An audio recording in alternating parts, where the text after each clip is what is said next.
This is one of the most popular compact digital cameras. It is known for its design, ergonomics, film simulations, and hype. This camera was and still is so sought after that it can totally be considered a hyped up camera. And as an avid user of smaller cameras, such as my beloved Lumix GX80, it seems to come as a surprise to some, and to myself if I'm being honest, that I've never given this camera a try. But that is going to change in this video. I decided to finally try the Fuji X100V and see if it actually lives up to its hype and what I like and dislike about it. I hereby invite you to join along. Let's begin. Born over a fault line, bad teeth and worse habits. Back in 2020, right before the world shut down, Fujifilm released their new compact digital camera, the Fuji X100V. At launch, it was praised, but it didn't quite see the success that we know it for nowadays just yet. That might be due to the fact that everyone was at home and not out and about shooting, just a guess of mine. But as far as I know, it was around 2022 when its popularity began to pick up and it sort of went viral. And not just, oh, I've seen this camera on TikTok viral, but incredibly viral, to the point that Fujifilm had to release an official statement in 2023 that they can't keep up with the demand because it completely exceeded their expectations. Anyway, for me, it was always a camera that I was interested in, but never got around to trying out because I was just focused on other things at the time. I was happily shooting my foggy series with my Sony a7 III and used my Lumix GX80 for more day-to-day stuff. And also, I was in the middle of getting into film photography, which I had begun in 2020, so I was occupied and the hype kind of just passed me by. Though I did notice that the Fuji X100V always stayed present and somewhat on my radar because it actually suits me perfectly. So let's have a closer look at the camera and talk about why I think, in theory, it suits me perfectly. One of the key characteristics of this camera that suits me is its compact build and the retro design that is reminiscent of film cameras. I adore a small camera that I can seamlessly integrate in my daily life, which encourages me to always have it with me and, consequently, be ready at all times for photographic opportunities. Also, I'm just a sucker for Fujifilm's retro designs. Half the reason I got into film photography was the fact that I get to use these incredibly cool looking film cameras. I love how they designed the dials on the top of the camera. This big one controls the shutter speed, and within this dial you can adjust the ISO, which is pretty much the same design as my old Pentax cameras. Another aspect of this camera that makes it perfect for me actually is the lens. It's a small fixed lens with a focal length that equates to a 35mm field of view in full frame. This is perfect for me because 80% of the time I shoot at 35mm, 10% at 40mm, and only the last 10% are other focal lengths such as 50. One more design feature that caught my attention is the rangefinder style viewfinder. It lets me switch between an electronic viewfinder and an optical viewfinder. However, this optical one comes with some extra digital bits inside so that I can still see my settings and such. This is something I was quite curious to try out because I've become very used to shooting with an EVF. However, it sounds like a fun change to use this hybrid version. However, there was something else that I was particularly curious about. A feature that Fujifilm is known for, not just with this camera, but most of them, the film simulations. Fujifilm's film simulations are digital color profiles modeled after their classic analog films. In essence, they offer a workflow in which you pick a look to shoot and then just shoot JPEGs instead of shooting RAW and then editing your photos in Lightroom, for example. It's their solution to the demand for simplicity in photography. Many photographers don't like the editing process and would prefer to just focus on shooting. However, classic neutral JPEGs just don't look particularly good. But Fujifilm designed these film simulations which intend to give the photographs a filmic and aesthetically pleasing look that can be used straight out of camera. This gave birth to a whole subgenre of photographers who meticulously designed so-called Fujifilm recipes that can be copied in order to get that specific look. Despite my love for photo editing, I do sometimes long for a simpler process in which the perfect shot just comes straight out of the camera, no post-processing needed. And so these film simulations have always interested me, and I was excited to finally get to try them. This is my friend Fabian, and he has a Fuji X100V, which he kindly let me borrow for a couple weeks. So big thank you to Fabian for letting me finally try out this famous camera. I wanted to try out the Fuji X100V in multiple different lighting situations, and the first session I did was on a rainy day when I went out into town to try out some street photography. Today, in this world of illusion, didn't dare to sing my name. That was when you came. I'd spent some time before playing around with the many settings available to me to create my own little film recipe.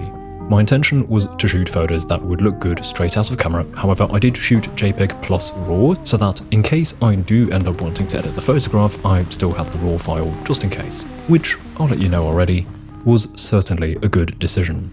On this day, I was honestly feeling very trigger happy because I just wanted to use the camera and focus on the experience of using it and not concentrate too much on getting just the best possible shots. So you'll see quite a few random photographs, maybe a little more than I usually get anyway. I decided that I'll be editing some of the photographs in my style to show you a comparison of the straight out of camera JPEG with the film simulation and the same photograph edited in my style. So you'll see this comparison on many photographs today, but not all. I kind of just picked the ones that I like to edit them so that I don't have to edit all of them. Here I was quite fond of the colour contrast of the green tree and the orange bricks. Hello, Editing Theo here. I hope you're enjoying the video so far. There are a lot of cool photos coming up that I look forward to showing to you. But before that, I just want to give you a little reminder of the place to go if you want to build a website for your portfolio or anything actually. That is, of course, Squarespace, who continuously support my work here on this channel. So let me give you a quick breakdown of what I think makes them so good. They're an all-in-one platform, so with your subscription you can make a website, host your content, register your own domain name, sell products, track analytics, and much more. They have this lovely, intuitive drag-and-drop editor called Fluid Engine, which is so easy to use and lets you customize the layout and design of your page. If you need some help when getting started, you can start off with one of the many professional and beautifully designed templates, which you can then customize to suit your own style. Or you can work with Squarespace's AI, which enables you to build a website in minutes by describing it and answering a few questions. All in all, what I think Squarespace is great at is combining creative freedom with ease of use, which I really appreciate. Try it out for yourself. You can head to squarespace.com for a 14-day free trial, and then when you're ready to launch your website, you can go to squarespace.com/Theo Crawford to save 10% off your first purchase of a website or domain. Thank you so much to Squarespace for continuously supporting the channel.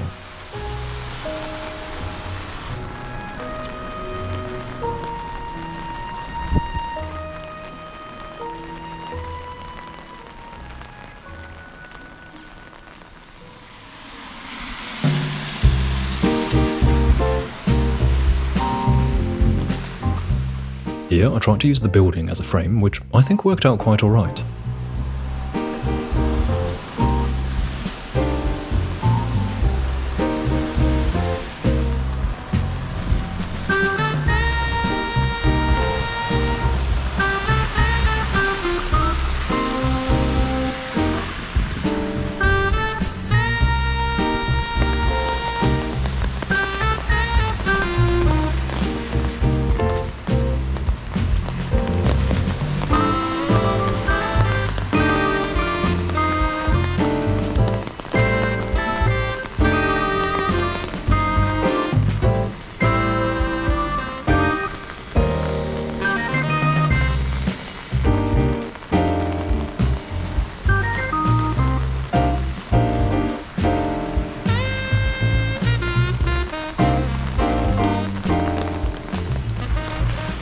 Here I was fond of the slightly higher angle from this spot, and I got lucky because there was an elegant looking lady in a vibrant red coat coming up the street, which made for a great subject in this scene.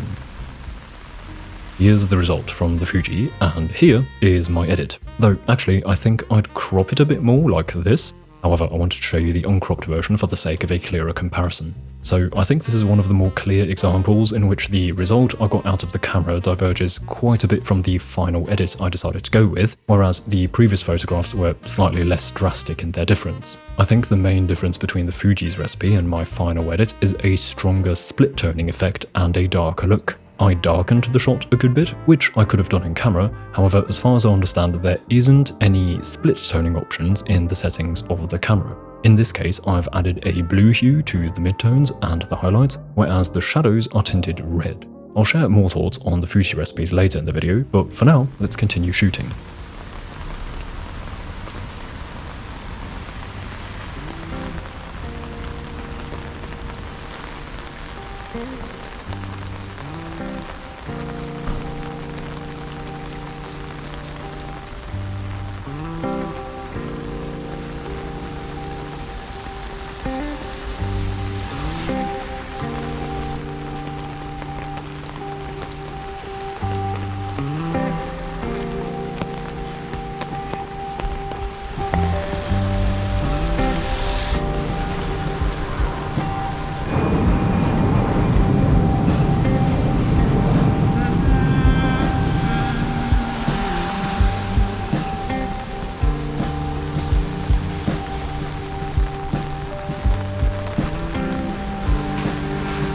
Here, I was fond of the architecture, so I got a shot. In this example, you'll see that I also edited the angle of the photograph. This is something I usually do on a majority of my shots. However, for the sake of a clear comparison of just the look, I relinquished this step in this video. But for this shot, I just couldn't resist. That's why you can see the difference. By the way, in case you want to learn these techniques, be it photo editing, color grading, or other things, I just want to remind you that my Patreon exists for exactly this purpose. Check it out if you want to, there's a link in the description.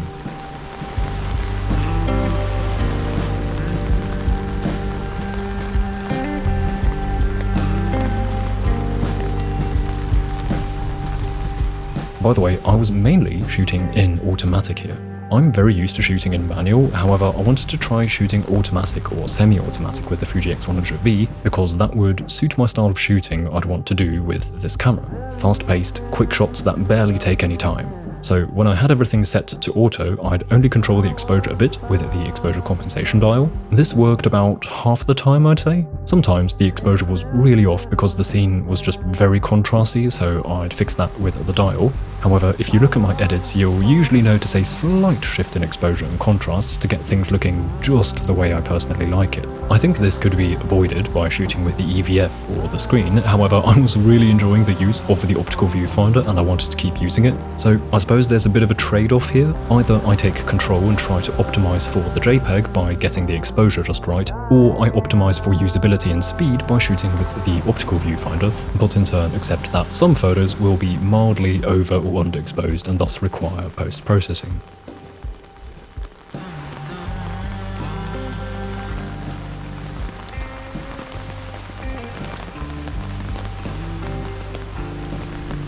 One minor thing I disliked while shooting, by the way, is the buffer after taking a shot. The luxury I enjoy when shooting digital is shooting way more than I do when I use a film camera. However, when I took a photograph, the camera gave me this saving screen and took a second to save the photo before I could continue shooting. This apparently is caused by some setting in the recipe that I made and it's easy to fix, but I thought it's worth mentioning anyway.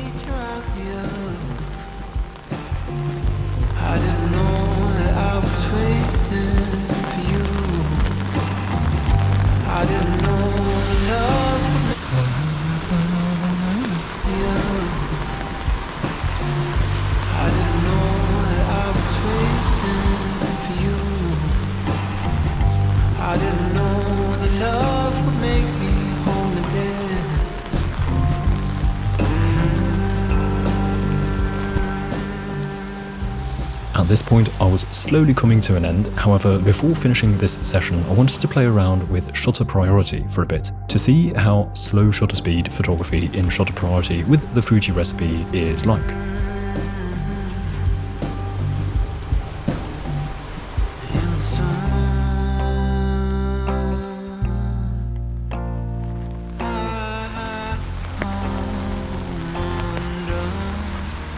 Mind you, I took some of these shots simply for the sake of testing the camera, and these didn't really turn out any good in my opinion.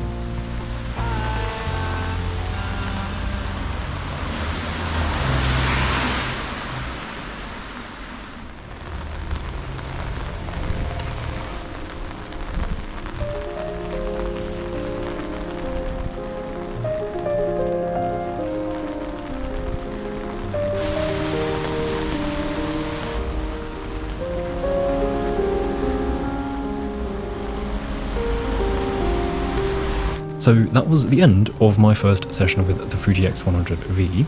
Here's the last photo I shot on this day.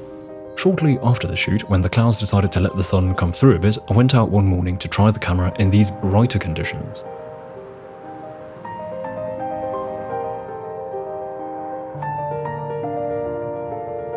Good morning, good morning. It is a fine morning and it looks like the sun is really trying to come out today.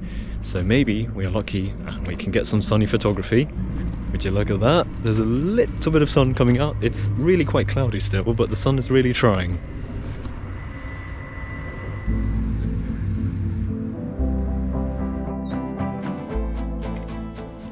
This is a very tricky high dynamic range situation. Let's see how it does it. Okay, this one actually looks pretty good. It's overexposed by 0.7.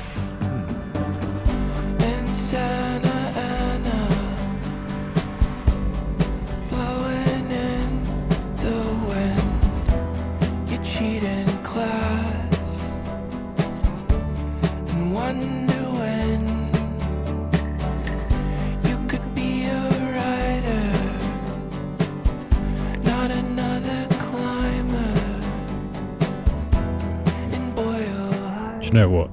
We need to get one of these mirror shots. Okay, that was a no look. That looks alright. So far it's been very interesting. Still playing around with the settings a lot. As someone who's really picky with settings, I feel like there's not just one setting that I can go with and that's my style with this camera. I feel like I always have to adjust it for every situation. But I think I found something for this lighting situation here at least. For this day, I made a Fujifilm recipe that I believed would work pretty nicely in this kind of sunnier lighting. What I tried to create is basically what I like to do in Lightroom when post-processing photos of this kind. I like my shots warm while keeping the greens and oranges nicely separated, and I like to lift my mid-tones while keeping my shadows contrasty. These somewhat detailed preferences seemed quite difficult to achieve with the tools within the camera, though I must consider, of course, that I'm still fairly inexperienced with the camera and maybe there are techniques, settings or combinations that I still need to figure out. But I tried it to the best of my abilities at the time, and here are the results. Again, for many of the photos I'm showing you my own edit right after the camera's JPEG.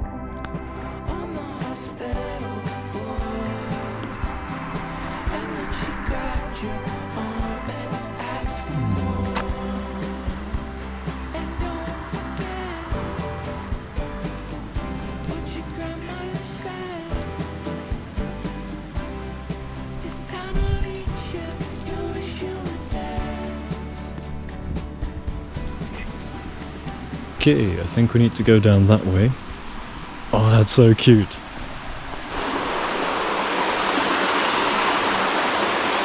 This is the kind of stuff that I think is so cute, but I just don't know how to photograph this. So it stays unphotographed. Let's do get these red berries though.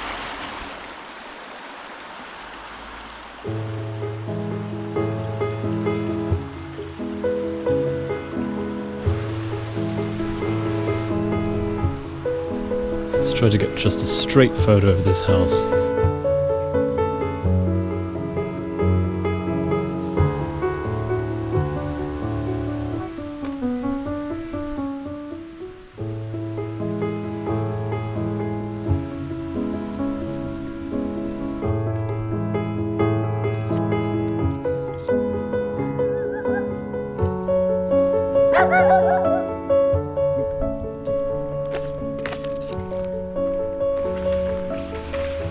I thought I heard a lot of noise. It says they're working in the forest there, so it's dangerous to enter.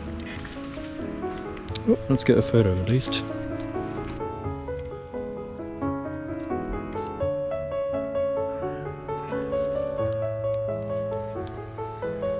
So something I slowly came to realise at this point is that I might be someone who likes to be quite meticulous when editing and tries to get just the right contrast and colours. Right, for me obviously, this is all subjective of course. The film simulations are actually really good, but not good enough for me, though I might just not be the person for this. I think even if they added more detailed contrast options and split toning options, I would still always find little things that I want to change. And so, to my surprise, the film simulations I was so looking forward to using turned out to be actually not that great for my way of working. However, also to my surprise, there is something else that caught me way more than I expected. To come just a little closer to a conclusion, I went out once more, this time in the evening. Again, I had slightly adjusted the film simulation in the hopes of coming even closer to exactly what I like. I was hoping to catch the sunset light, though the clouds on this day were making it a little tricky. I really like this first shot I was able to get.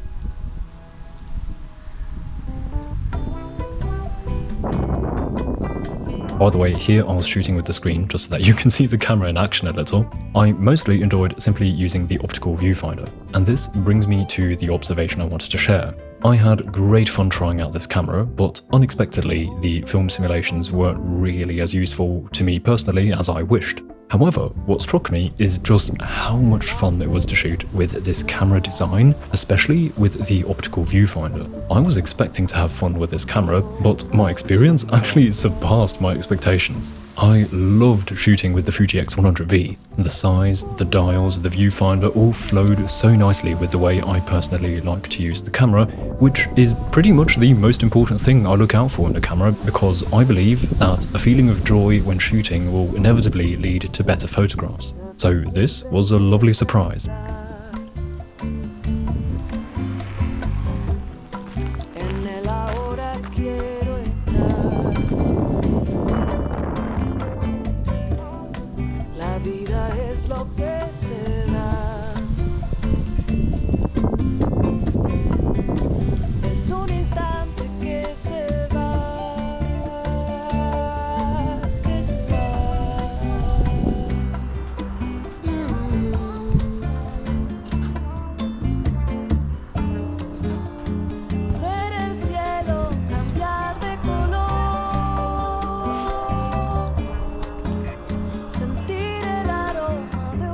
I really like how this photo turned out. I enjoyed the layers of the composition and the varying shapes. The bush on the left frames that side, and behind it the cute house is revealed. On the other side of the frame is a building that is shaped in an oddly different way, however both the house and this building consist of sharp shapes, whereas in the centre the mountain in the distance peeks out, which happens to be more of a round, soft shape that I feel like balances out the shapes here.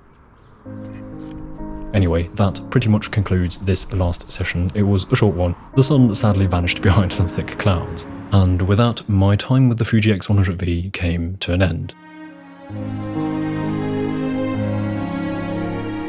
It was really cool to finally get to try it out, and while the film simulations didn't quite convince me, the camera itself certainly did, and maybe one day, when my Lumix GX80 passes, I might have to get one myself. We'll see. To answer the central question of this video, is the Fuji X100V overhyped? I have to say, sort of, but not really. I think it's honestly fair that this camera is so popular, but obviously when a camera is so sought after that it literally can't be bought anymore, it is also fair to say it's overhyped because you can totally get a similarly good shooting experience with many other cameras. But to me, something this experience has made clear is that this camera's popularity is certainly understandable. Anyway, that concludes today's video. I hope you enjoyed coming along. Thank you to Fabian once more for letting me try his camera. Before saying goodbye, I would like to say a massive thank you to the lovely people supporting me and my work on Patreon. Thank you so much to each one of you. If you're interested in Lightroom presets, color grading tutorials and stuff of that sort, you can check out my page via the link in the description. Also, I have a print shop, by the way, in case that is of interest to you, also in the description. With that said, I hope to see you again soon. Until then, goodbye.